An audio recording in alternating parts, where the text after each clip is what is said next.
नवंबर 2025 Asia और middle east के कई हिस्सों में अचानक इंटरनेट प्रभावित होने लगा।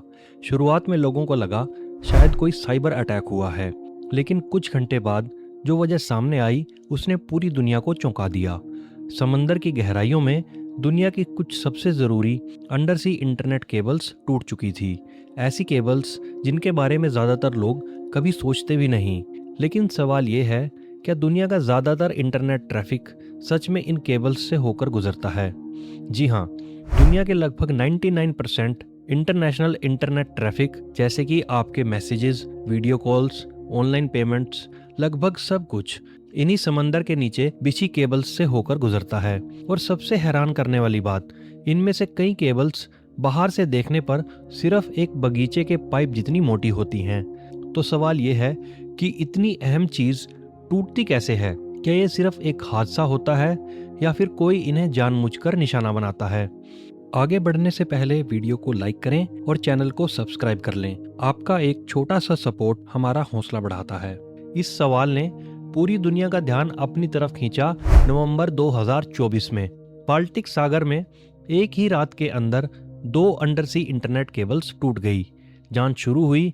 आसपास मौजूद एक शिप पर शक भी गया। कई लोगों ने कहा शायद ये सिर्फ एक एक्सीडेंट नहीं था, लेकिन आज तक इसका कोई पक्का सबूत सामने नहीं आया। और यहीं से एक और सवाल पैदा होता है, अगर हर बार सच्चाई सामने ही नहीं आती तो क्या ऐसी केबल्स को नुकसान पहुंचाना हमारी सोच से ज़्यादा आसान है? और सबसे हैरान करने वाली बात यह है कि ज़्यादातर अंडरसी केबल्स को कोई जानबूझकर नहीं काटता। कई बार सिर्फ एक शिप का एंकर या फिशिंग बोट्स के भारी जाल इतना नुकसान कर देते हैं कि इंटरनेट सर्विसेज प्रभावित हो जाती हैं। कभी कभी समंदर के नीचे आने वाला भूकंप भी इन्हें तोड़ देता है। सोचिए, जिस चीज़ पर दुनिया का लगभग पूरा इंटरनेट चलता है वो इतने आम हादसों से भी टूट सकती है। लेकिन अगर ऐसा है तो फिर दुनिया के बड़े देश इन्हें लेकर इतने चिंतित क्यों हैं? यही वजह है कि आज अंडरसी केबल्स सिर्फ इंटरनेट की केबल्स नहीं हैं, ये नेशनल सिक्योरिटी का हिस्सा बन चुकी हैं।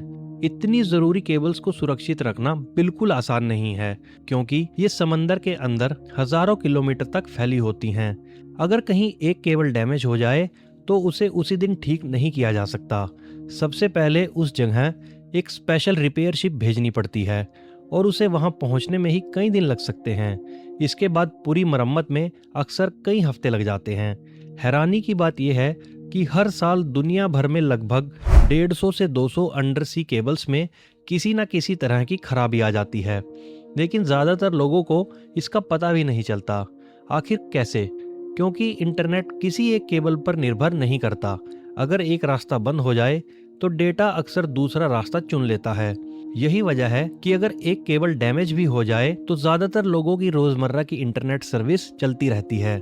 लेकिन अगर एक साथ कई अहम केबल्स डैमेज हो जाएं तो क्या पूरी दुनिया की इंटरनेट कनेक्टिविटी खतरे में पड़ सकती है? हाँ, और ठीक यही शक 2024 में भी उठा था। वही बाल्टिक सी वाली घटना जिसकी हमने अभी बात की। उसी शक के बाद नेटो ने बाल्टिक सी में अपनी निगरानी और बढ़ा दी।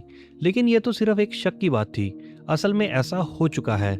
जनवरी 2008 में मिस्र के पास सिर्फ 4 दिनों में 4 अंडरसी केबल्स डैमेज हो गई। नतीजा, भारत का इंटरनेट बैंडविड्थ एक झटके में 50 से 70% तक गिर गया। हफ्तों तक हजारों बीपीओ और आईटी कंपनीज ठप पड़ी रही। यानी अगर एक साथ कई केबल रूट्स प्रभावित हों तो असर सिर्फ इंटरनेट तक सीमित नहीं रहता। Online payments, banking services, cloud services और देशों के बीच होने वाला कम्युनिकेशन, इन सब पर भी असर पड़ सकता है। लेकिन यहाँ सबसे बड़ा सवाल ये है, अगर ये अंडरसी केबल्स इतनी जरूरी हैं तो इन्हें समंदर के अंदर बिछाता कौन है? और आज दुनिया की सबसे अहम अंडरसी केबल्स पर सबसे ज्यादा कंट्रोल किसका है? अगर आपको लगता है कि ये अंडरसी केबल्स गवर्नमेंट बिछाती है तो असलियत इससे बिल्कुल अलग है। इनमें से ज्यादातर केबल्स टेलीकॉम कंपनीज या कई कंपनीज मिलकर बिछाती हैं। ऐसे ग्रुप को कंसोर्टियम कहा जाता है, यानी कोई एक कंपनी नहीं बल्कि कई कंपनीज मिलकर इसकी लागत उठाती हैं और इसे ऑपरेट करती हैं। लेकिन पिछले कुछ सालों में एक बड़ा बदलाव आया है।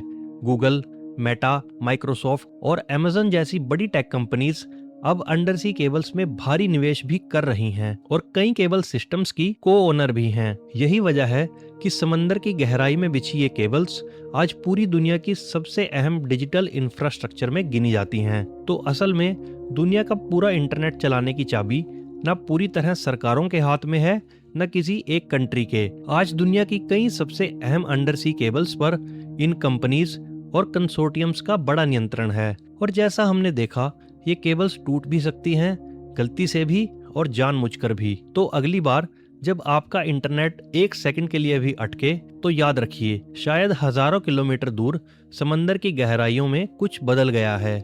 लेकिन सबसे बड़ा सवाल अभी भी बाकी है, क्या भारत जैसा देश इन केबल्स पर जरूरत से ज्यादा निर्भर है? अगर हाँ, तो इसका सबसे बड़ा खतरा क्या है? ये हमारी अगली वीडियो का टॉपिक हो सकता है। नीचे कमेंट करके जरूर बताइए।